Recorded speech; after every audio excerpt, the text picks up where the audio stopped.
big hair, don't care. A zhuzh? Zhuzh, love to zhuzh. Okay, are you ready? Yeah. Yeah.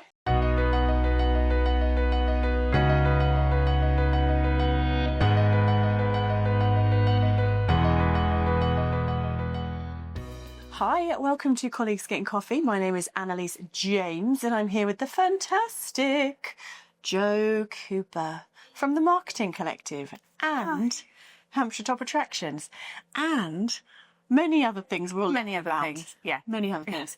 So Jo, tell us a little bit about you, what you do. So like you say, I'm founder and CEO of the Marketing Collective. So we're a tourism-based marketing agency. I'm also an NLP deep structure mindset coach. Deep structure mindset coach. Nothing too scary. We've got destination brands like Hampshire Top Attractions, Sussex Top Attractions, Best of Dorset Attractions. And a mum as well. Just a mum as well. Yeah. Lovely. So it seems to me a lot of the things that you do are around place, kind of making lifestyle for people. Let's touch on that first. Why is that a driver? I think it's really, it always has been a driver. And even when early stages of my career, I worked at a local authority council and in tourism. And it was always really important to me when, kind of what our local distinctiveness is in terms of place. And I can always remember when I was studying, like university and college, like tourism and travel, everybody's like, do you want to be a travel agent? Do you want to be what they called air hostess? Oh yeah, tea, coffee, any? And I was like, no, I don't. Amazing job. So I was like, no, that's not what I want to do. I think there's a lot of underplayed places about discovering what's on your own doorstep and kind of making those places important. So that's what I wanted to go into and lean into, and that's what I did when I was at the local authority, and then that's what I've continued to do. So it's always been really important to me to find what those areas of local distinctiveness is, what's on your own doorstep, discover what's on your doorstep rather than travelling, 4 or 5 hours to somewhere. There's something really nice about being a tourist in your own town. Yeah, and there's places, we sit and hear it all the time. People don't know what's down the road and they go, oh, we've never been there, because you're used to going for like days out that's like further afield because you plan the whole day around it. But yet, local parks, country parks, people don't discover it. So yeah, that's always been really important, just to, what's on your doorstep. Well, it's funny because case in point is the fact that I did a load of shoots for you. I think I did 21 shoots of something like 25,000 people of footage. You're welcome. We were like zip lining and that was crazy. I loved it. It's brilliant. But I don't have children, and I was like, I've never heard of these places, because I think, especially for me, I'm like, I'm not going to like Google like beautiful park. I just go to town. Yeah. Go and buy some shoes. Yeah. So yeah, it was really actually lovely to see so many things and actually so many families and people connecting, all different age groups actually connecting with place. And I thought how important that is. Yeah. Yeah, and the great thing about, like, with Hampshire, say Hampshire Top Attractions, is it's the collaborative approach. So everybody, you've got all of those places. There's 75 sort of members of that group. And it's like they work together to promote each other as well. And that's really important, because it's like if we can get a family out and about, if we can bring somebody down from, the northwest or wherever, and they're coming just for, or they've got a couple of things on their itinerary, it's like, well, actually, there's so much more you can do. Stay for longer, and there's plenty more to do. And we are so lucky in the South Coast to have so 100%. much stuff. Like, I go on about it all the time, but you've got creeks for paddle boarding, you've got oceans for sailing, you've got forests for forest bathing or doing go ape, and we've got big towns and cities and culture and heritage. We've got so much. I think we're a little bit, almost there's too much. So again, you're sort of helping people carve through all of the stuff. Yeah, 100%. Yeah. Which is really, really cool. Yeah. So global takeover, obviously Hampshire Top Attractions, but did you say Dorset and Sussex as well? Yeah, so we took over Sussex Top Attractions last year. So we're in the stages of growing that brand, and again, kind of that collaborative approach of attractions working together, because it makes sense on budgets, and the whole the whole sort of theory behind it is actually together you can achieve more. So it's not about duplicating what any attraction does individually or on their own. It's about saying, actually, as a collective group, we can generate this budget and do more. So if they've wanted to do, you know, outdoor advertising or radio campaigns that as an individual they're not able to do, well, actually, as a collective, they can do. So we took over, Sussex last year, and then, we're working with the Best of Dorset attractions this year as well. So, which then gives us the South attractions as well to build that bigger kind of, messaging and campaign for Visit the South Coast. Because actually look at, again, adding those three groups together to work collectively, we can look at bigger campaigns, in the Northwest, where wherever the target audience is that we want to coming soon. Northwest. Soon. Yeah. Visit Northwest. Yeah. But it's a model that, we know works incredibly well, like the attractions group. So we are looking at, other destinations of where we can, pick up what our team does, all the systems, the processes, all our experience. I mean, Hampshire's Top Attractions is nearly 20 years old, which is insane. But we can put that anywhere. So would you say that collaboration, because huge collaboration, not only in these venues working together, but also in the team that you bring together, do you think that's a key to success, collaborating? Yeah. Yeah, and I've always been, the name, the Marketing Collective, is based around collaboration, because it is that collective group of marketeers, marketing professionals that come together to deliver a bigger and wider project. And that's always been really, really important to me. So working like with yourself and working with, we've got a team that are, whether it be ads, SEO, but I believe that instead of, I think as a business owner, and when you're early starting, it's a case of, I need to be doing this, I need to be doing this, I need to be the SEO expert, I need to be an HR expert, because you have to wear so many hats in business. So you tend to kind of then learn and you want to do it all, but it's like actually find the experts, stay in your lane, stay what you're good at. It's, your vision, your business, etc. So find those experts. And I've been really lucky of finding all those experts over the years, yourself included. I kind of loved that. I was like, she's going to say me again, baby. Obviously.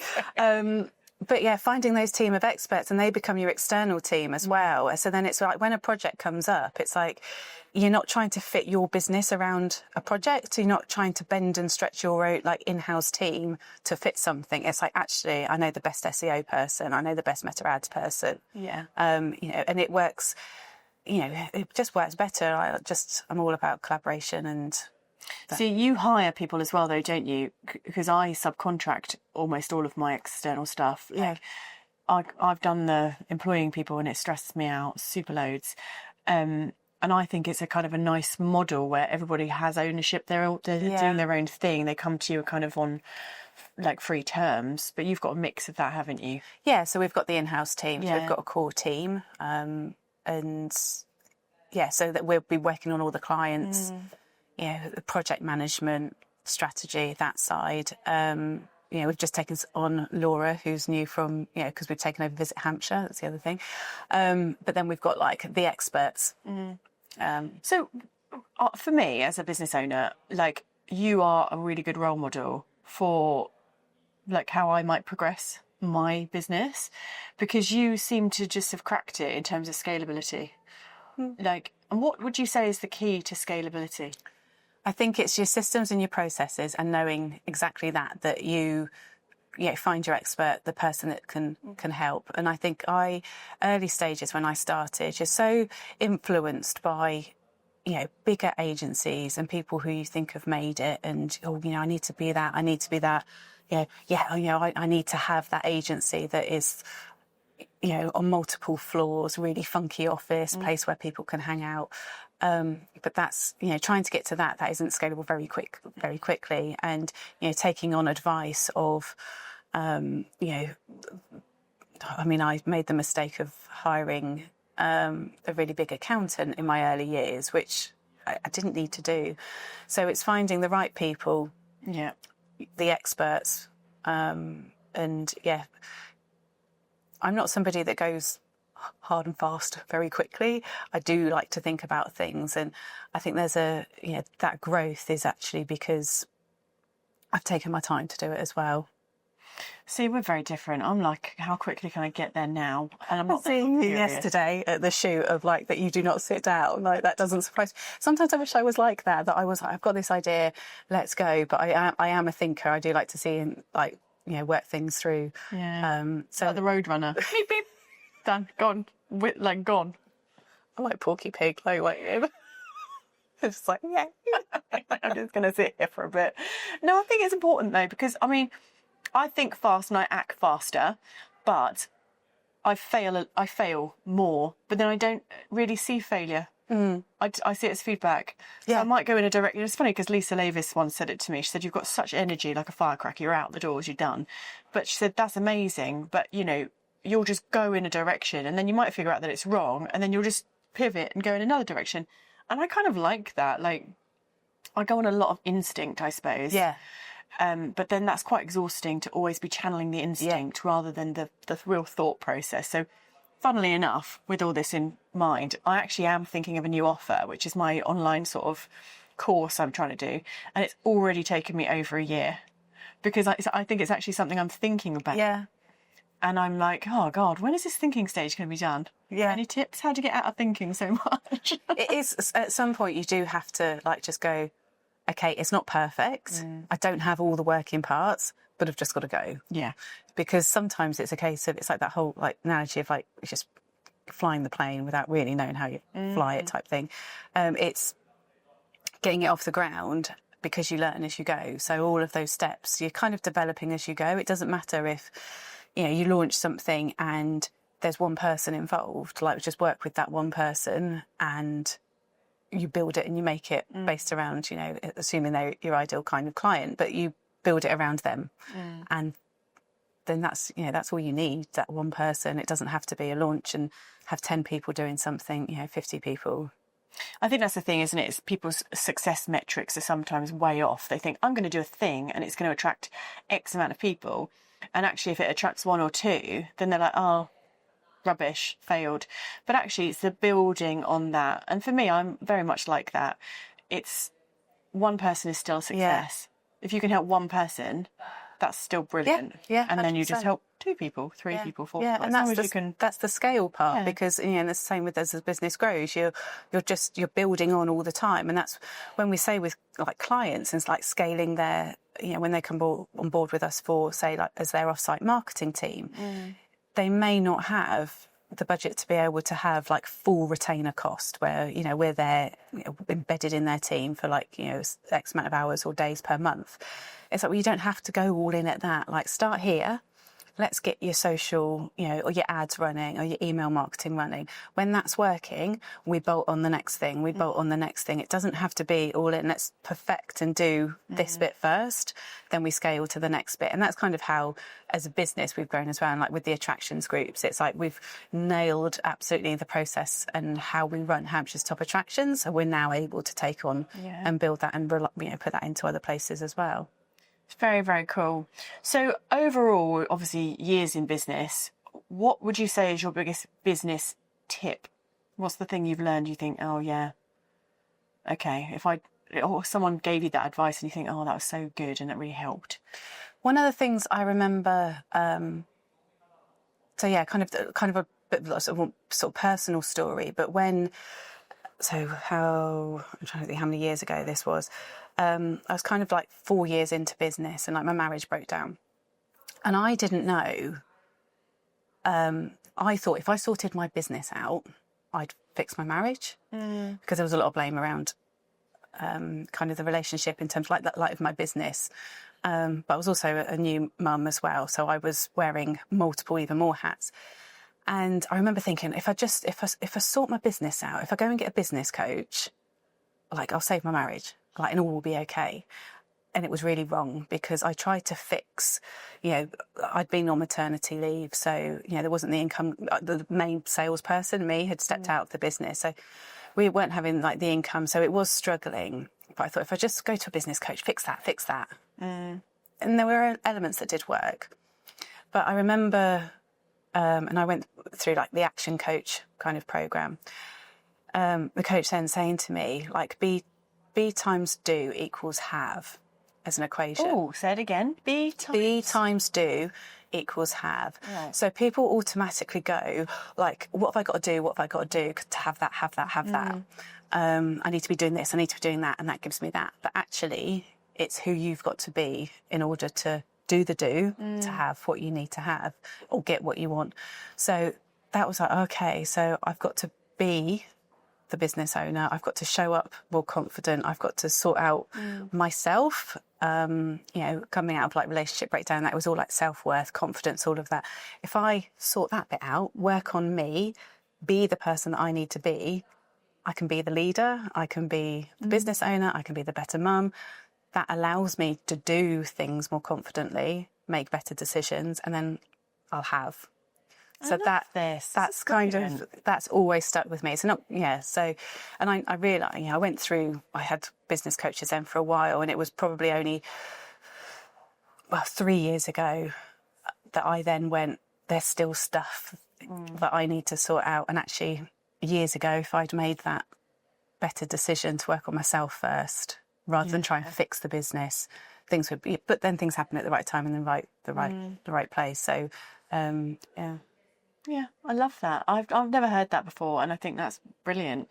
Because I actually kind of have a bit of I know obviously both of us have done coaching qualifications and different stuff like that. You do hypnotherapy as well, don't you? Not hypnotherapy, no, like NLP, Yeah. like based, yeah. Mind. What did you call it? Mind? Mindset. Mindset. Deep structure mindset. Deep structure mindset. Yeah. But I mean, sometimes I think that I like coaching, but sometimes it's like, how do you tune in? Yeah. Just tune in, because I think a lot of that external stuff is always a little bit biased. So I think it's great. And I used to seek a lot more support and a lot more opinion. Yeah. And now I just have to be like, I've heard all of that. What do I feel about it? Yeah. And sometimes you do have to, it's that case of like all of that learning, all of that developing. I mean, we've talked about it, didn't we? Like the way you can almost like overdevelop. Yeah, just like too you're much. always on. Always on, but at some point you do have to like just trust yourself, and you know if it feels right. You know if that particular client isn't the right fit for you. So it's giving yourself permission and being the person that would, you know, kindly say no thank you. Well, for me also, like, is future Annelies going to be okay with this? Yeah. I say yes to this thing with this client that I'm like, actually they're a pain in the arse. And then future me is going, Annelies, why did you say yes to this? Why, at the moment you could have got out of this, why did you just say yes? And now I have to do it.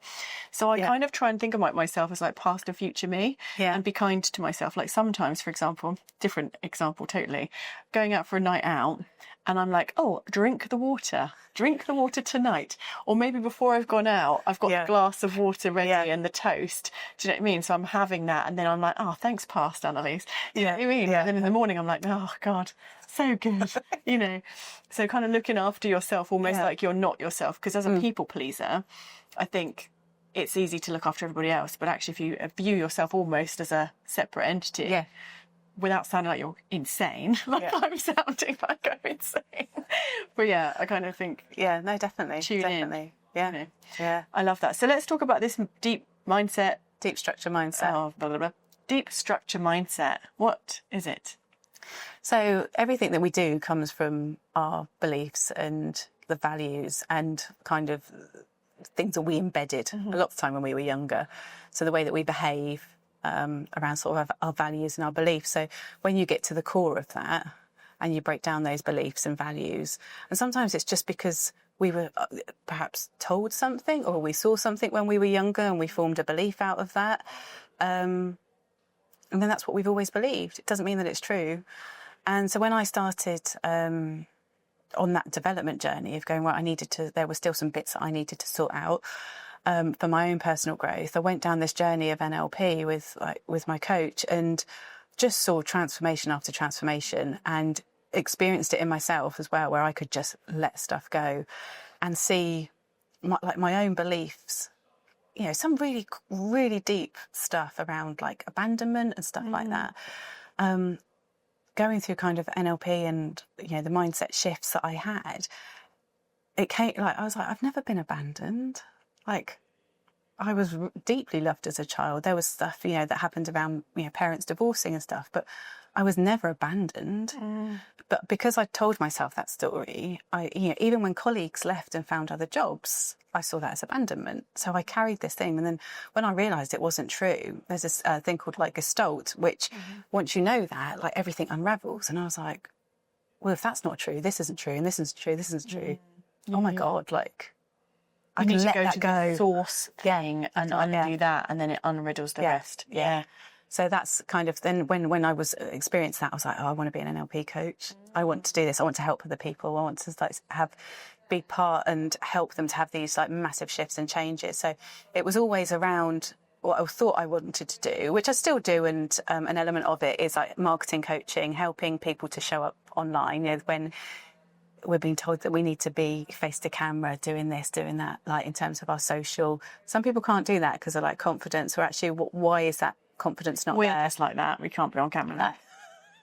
Can't do face to cameras, just what. But I want to help people do that. But actually, as I went through kind of building what that could look like as part of my business, I was like, maybe it's actually single mums that I want to help as well, because that's what I was. When my marriage did actually break down, but then I was left as a business owner, mum to a 4-year-old in a place, I was other end of the country to all of my family and friends. Like, what do I do? So my self-worth, everything just, and saying it was a long journey to kind of build myself back up. I was like, they're the people that I want to help as well. Because again, so many, especially in marketing, there's a lot of women in marketing who are overwhelmed. We're expected, and I should say it's not just women. There are teams. We assume that there are teams in marketing, in attractions, but it's often one person, and they are expected to be the whole team. So there's an element of overwhelm, lack of confidence, especially with all the digital marketing as well. That's a lot to kind of keep up with. And then throw in if you've got a family or children, it's a lot. So, I was like, well, I'll kind of become a marketing mentor, coach, and helping solo women as well. So people would say that niching that much is a bad thing, but I think it's so much easier because there's still a million single mums running companies or running marketing departments. Yeah. And actually it just makes it easier because they're going to have similar things coming up over and over again. Yeah. So actually I think people always say, oh, don't niche too much. But I'm like, actually, sometimes you can niche right down and it's actually beneficial. Yeah. Yeah. And that's, when I can do that because I've been there and I've done it. So that lived experience of knowing, having the empathy and exactly how somebody feels and how hard it is. I've been there and I've done it and I've come out the other side. And the same, I can remember like around COVID time thinking, because the agency was so niche to tourism, we obviously lost a lot of clients. It was a really difficult time, and I think we're probably only just coming out the other side of it kind of last year. And I thought, we can't be that niched because look what happened. One industry almost disappears. I can't rely on just one industry. So we started to work with coaches and schools, and we picked up other clients. But then last year we were like, we need to go back to like we dilute. You start diluting, and then actually you're the ones running around trying to figure out who's the ideal audience for this or that. I mean, I still feel like that in my business. I do, LinkedIn stuff, training. I'll do content creation, videography, coaching. But it's a bit scatterbrained, and I would like just to get to one thing, or at least one, because I don't think my clients will ever be one sort of client. No. But at least if I do one thing, so videography is my main thing I say that I do, and it just helps my brain. Yeah. Makes things simpler. Yeah. Okay, what's one key takeaway from your entire business career or life? Oh my gosh, one key thing. One key takeaway. I think it's kindness.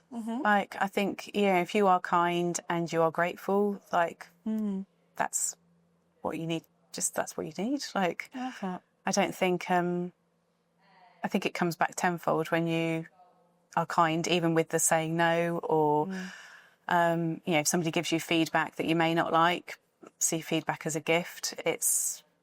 Use it as that. So, I think we are known as a team of being super friendly and kind and just a really lovely team. And that's more important to me. And my team being happy and, their well-being is more important than constantly chasing the clients, because it grows organically. And yeah. Nice. I love that. Well, thank you so much for joining me. Thank you. And thank you for all your lovely tips.